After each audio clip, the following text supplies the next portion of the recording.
I'm Alyson Grange. A very warm welcome from Durban, South Africa.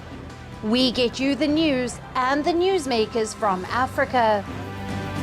From elections to climate change to innovations and opportunities. As the world's attention shifts, we report from Africa, the heart of the global South. Join me every weekday live on First Post.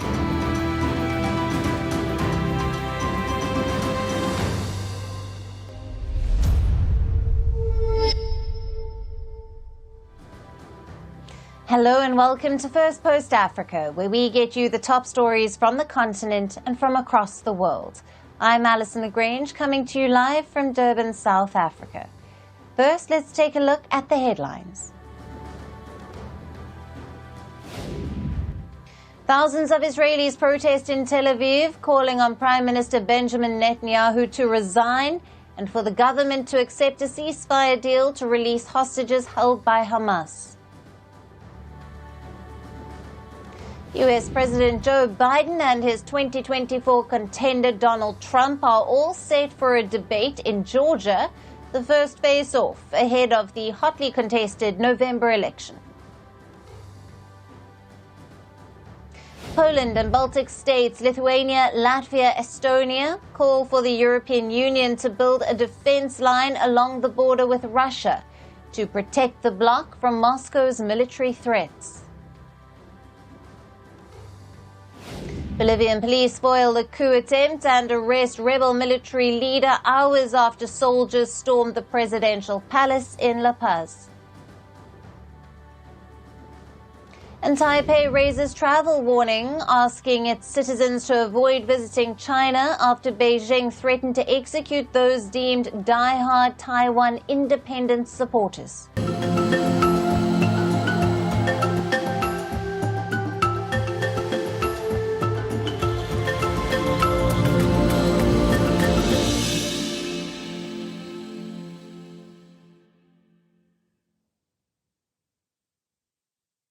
Hello and welcome. Our top focus remains on Kenya. Despite a dramatic U-turn on tax hikes, anger against President William Ruto is piling up. Protesters have hit the streets again in Nairobi for a peaceful demonstration. They are demanding President William Ruto's resignation. Police once again fired rubber bullets and tear gas at demonstrators. Dozens of protesters marched their way to Nairobi's central business district. Security remains heightened in the Kenyan capital, with roads to the presidential palace blocked. The protesters have vowed to occupy the State House, which is the president's official residence. Frustrating because how this guy has taken everything away from us. Now we have nothing to live for sure. So right now we have nothing to lose but our fears. The youth-led protest movement has given Ruto the toughest challenge of his 2-year-old presidency. The protests that began as online condemnation of tax hikes have snowballed into mass rallies demanding a change of leadership in Kenya. Amidst the massive public outcry, the Kenyan president took a surprising U-turn on Wednesday. He announced that he will not sign this year's finance bill, which introduces multiple tax hikes. Having reflected on the continuing conversation around the content of the Finance Bill 2024 and listening keenly to the people of Kenya who have said loudly that they want nothing to do with this Finance Bill 2024, I concede, and therefore I will not sign the 2024 Finance Bill. Though some protest groups consider Ruto's U-turn as a big victory, many still believe this is not an end to their movement and there remain more goals to be achieved. The protesters remain skeptical about Ruto's latest move and are calling it a PR strategy.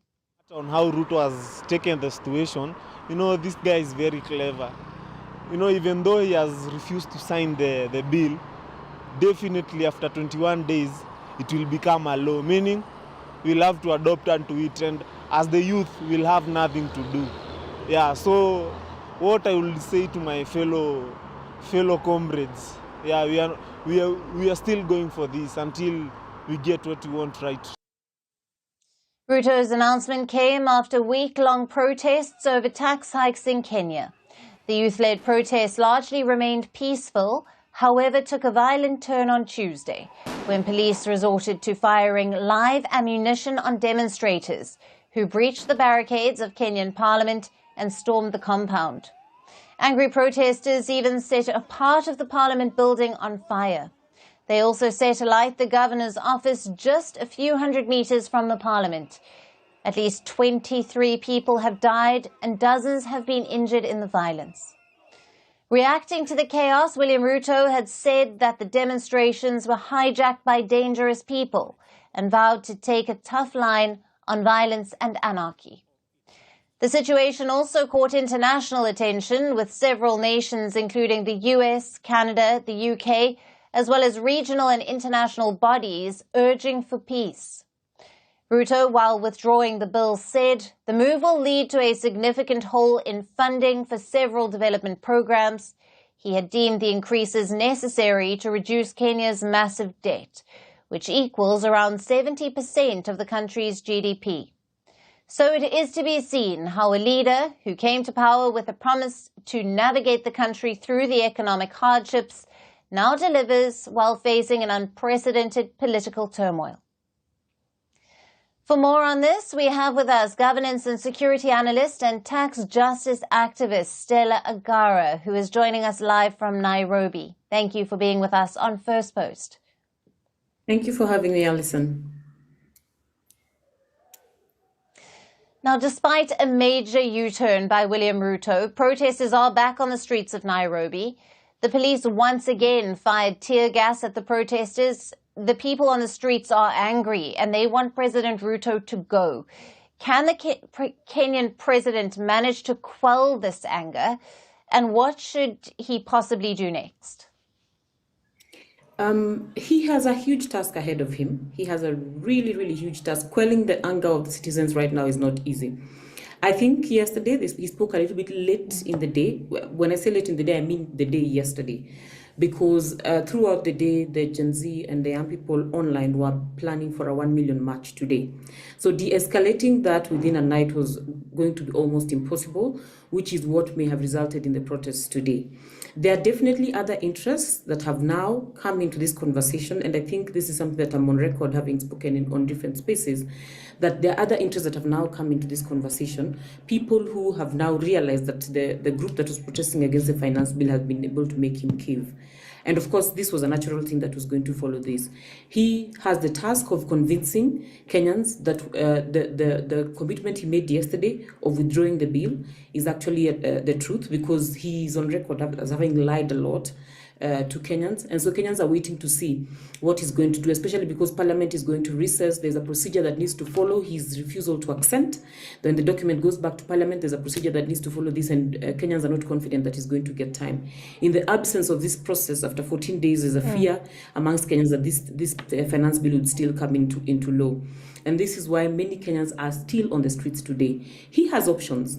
He has options, number one, of negotiating consistently with Kenyans. Number two, and I think this is the most important, to speak to the members of his party.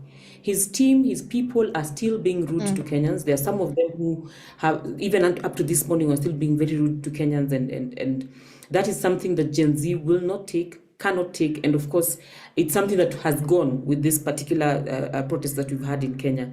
And so the sooner his people and himself accept that this is a different Kenya, that they're speaking to a different group of people, and we are not negotiating about the finance bill, we are negotiating about a new Kenya, which will involve fighting corruption, dealing with the runaway corruption that has been in the country, and ensuring that all the officers who have not been delivering and have been rude to Kenyans are actually sent home with immediate effect. Yeah, right. And Stella, the Kenyan debt is still extremely high, and the cost of living crisis for people is worsening. What options are available to Ruto to ease this economic crisis? when I stopped, I had actually just started giving you the options that are available to deal with the debt crisis. One of them is to first do a debt audit so that all Kenyans know what we owe. A lot of taxes have been collected in the name of repaying taxes, but then repaying debt, but most Kenyans don't even know what debt this is. Number two is to make sure that we deal with corruption. Corruption is contributing to a lot of wastage in our government, and the government, the president's government must make sure that they cut down, actually bring an end to corruption, because they need to save all that money that gets lost in corruption to use it for development. The other thing that they need to do is to make sure that they, as they're pushing Kenyans to engage in austerity, even they should start demonstrating that they're also exercising austerity. So this business of driving lavish cars, fuel guzzlers in the name of serving Kenyans needs to come to an end. The last one has got to do with ensuring that then they're creating a conducive business environment for investors to come in and invest, and also for Kenyans to actually begin to invest, even as they find their way back on their feet after this economic recession. All right. And Stella, in your view, just how damaging have these recent protests been to Ruto's popularity? Is there a real threat to his presidential term?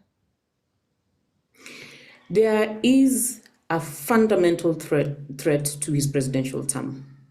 On Tuesday last week, the president still had room to come and negotiate with Kenyans. On Tuesday last week, he still had an opportunity to come and discuss just the economy with Kenyans.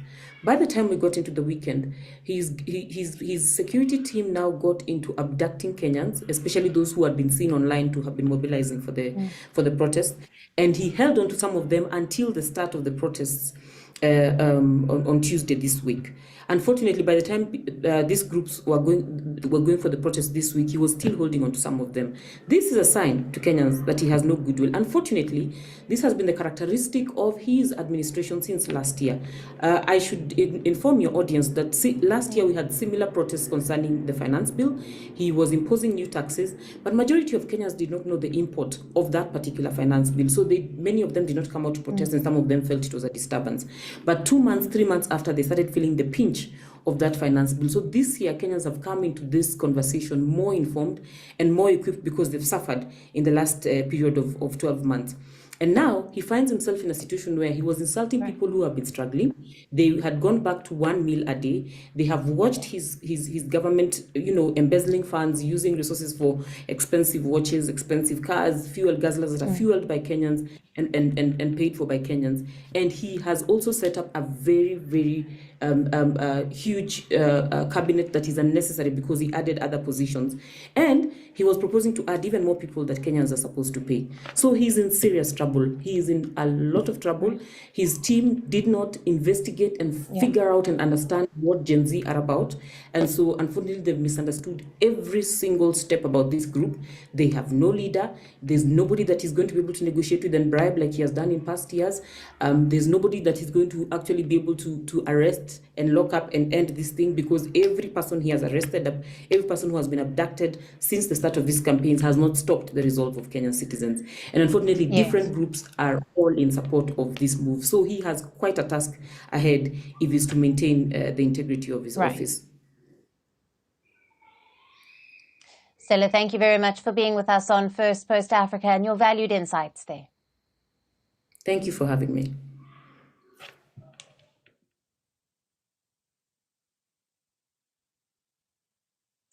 Now we move on to The Hague, where the International Criminal Court has been hearing testimonies of victims of war crimes in Timbuktu. The man on your screens is 46-year-old Al-Hassan, an Al-Qaeda-linked jihadist police chief. The ICC has convicted the Islamist leader of war crimes and crimes against humanity committed during a reign of terror in the fabled Malian city of Timbuktu. Dressed in a traditional West African yellow robe and white headdress, with his arms folded, Al-Hassan showed no emotion throughout the 2-hour verdict.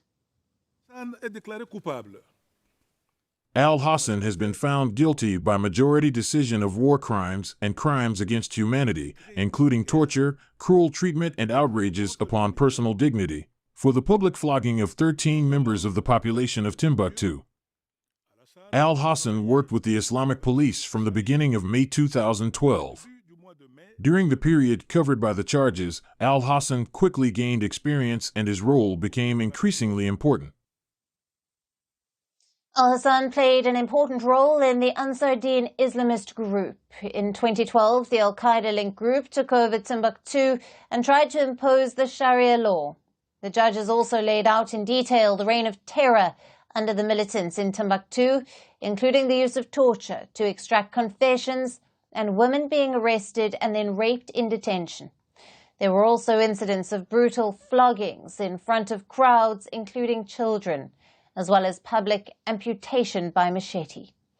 Al-Hassan was, however, acquitted of war crimes of rape and sexual slavery, as well as the crime against humanity of forced marriage. He was also acquitted of the war crime of attacking protected objects. Al-Hassan potentially faces life imprisonment, but his sentence will be handed down at a later date. Founded between the 5th and 12th centuries by Tuareg tribes, Timbuktu is known as the Pearl of the Desert and the city of 333 saints for the number of Muslim sages buried there during a golden age of Islam. When Islamist jihadists swept into the city in 2012, they used pickaxes, shovels, hammers and bulldozers to shatter earthen tombs and centuries-old shrines reflecting Timbuktu's Sufi version of Islam. The jihadists considered the shrines idolatrous. Last week, the International Criminal Court also issued an arrest warrant against one of the Sahel's top jihadists and the alleged leader of the Ansar Dine, Iyad Aghali. Now, he is considered to be the leader of Al-Qaeda-linked JNIM, which operates not just in Mali, but also in neighboring Burkina Faso and Niger. He is also wanted on suspicion of war crimes committed in Timbuktu, including murder, rape, sexual slavery, and attack on historic monuments.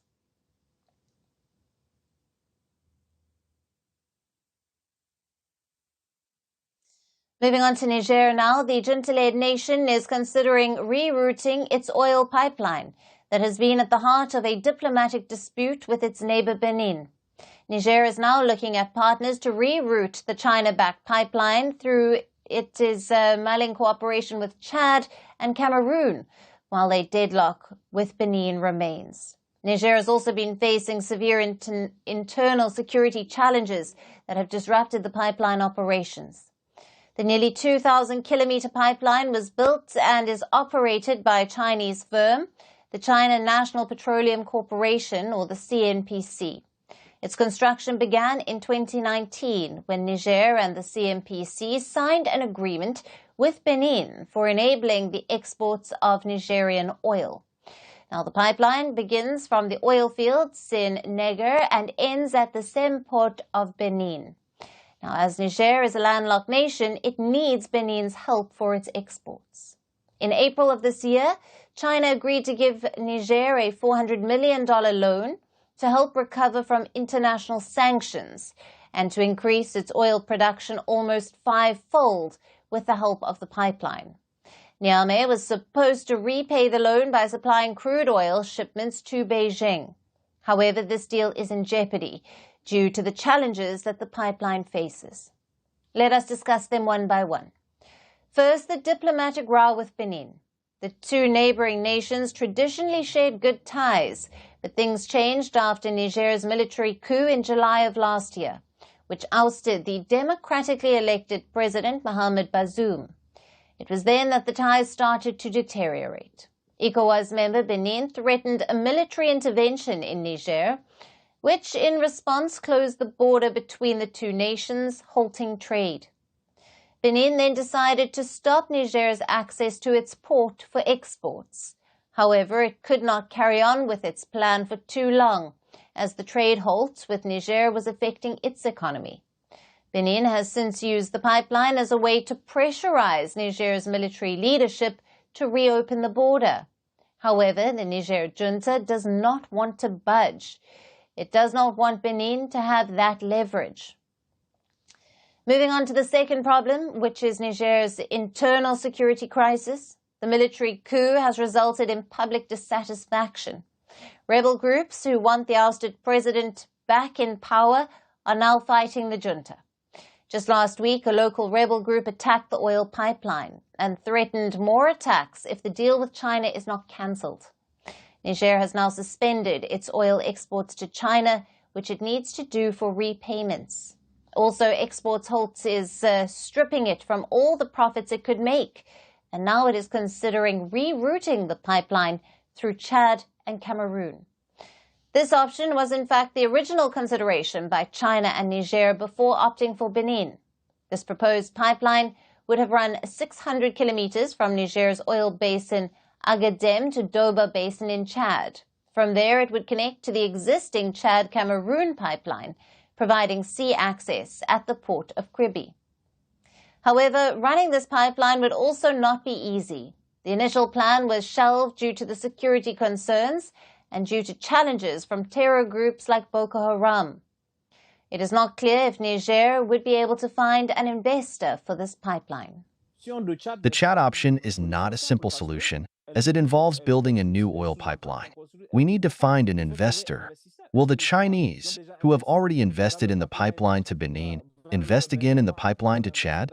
I don't think all these questions have been answered yet. It's a possible option, but it raises many challenges.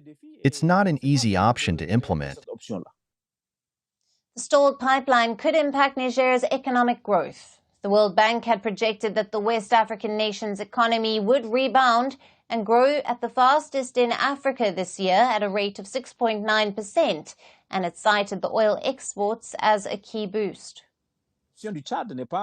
Oil exports are a real issue for Niger, as Niger relies on them to circumvent the deterioration in its relations with the international financial community. Because of the coup d'etat, many partners have suspended their bilateral aid. Multilateral aid is still under negotiation, but Niger is counting on oil exports to ensure a certain economic and financial resilience. So, to not lose out on the crucial export money, the Nigerian junta is hunting for solutions. It is yet to see what and how.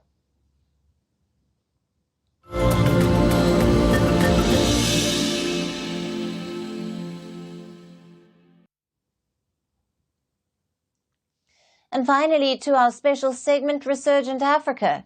Amid reports of coups and crises that dominate the headlines from the continent, we get you positive stories that often get overlooked.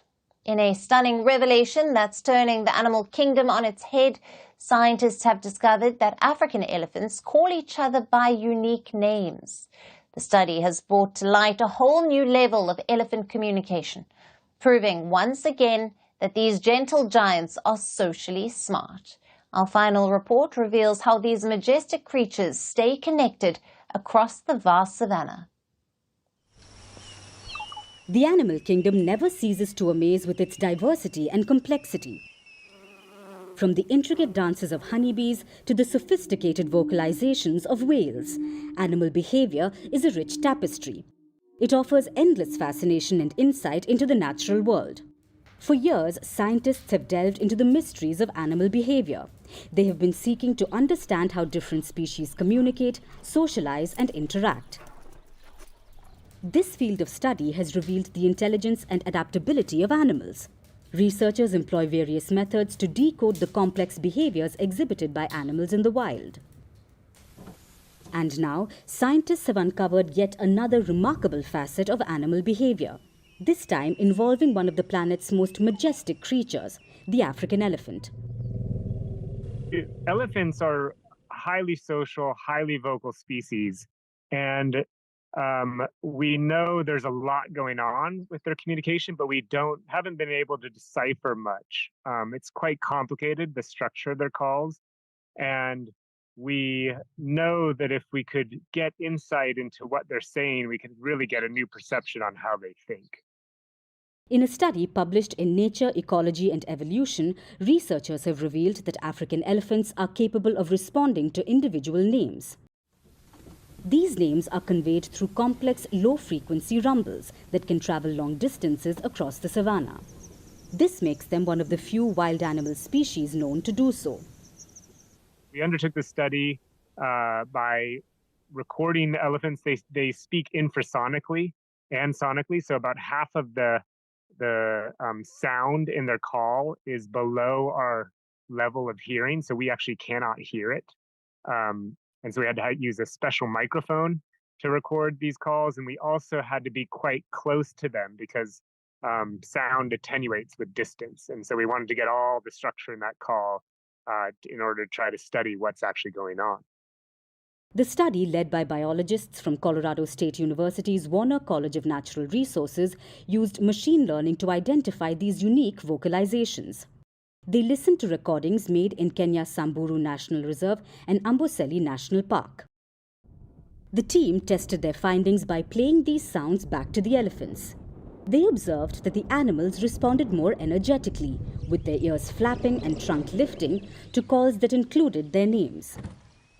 The researchers meticulously followed these elephants in jeeps. They documented who called out and who responded. For instance, a mother calling her calf or a matriarch summoning a lagging family member provided clear examples of this name-calling behavior. And then other times she gives seemingly a very similar call, and nobody will respond, nobody will react to the call except for a single elephant in the group. And that elephant will respond or come up to her or whatever. And so that sort of indicates that they have a means by which to communicate who they want to talk to. Naming animals such as dolphins and parrots share the ability to learn unique new sounds throughout their lives. And now this is a trait that's also seen in elephants. The discovery that African elephants use individual names to communicate adds a new layer to understand these incredible animals. It shows the complexity of their social structures and the sophistication of their communication methods. As research continues, humans may uncover even deeper insights into the minds of these majestic creatures. It will reinforce the importance of its conservation. Truly, the more we learn about the animal kingdom, the more we realize how much there is still to discover. And that's it on the show for today. We will see you again tomorrow at the same time. Thank you for watching.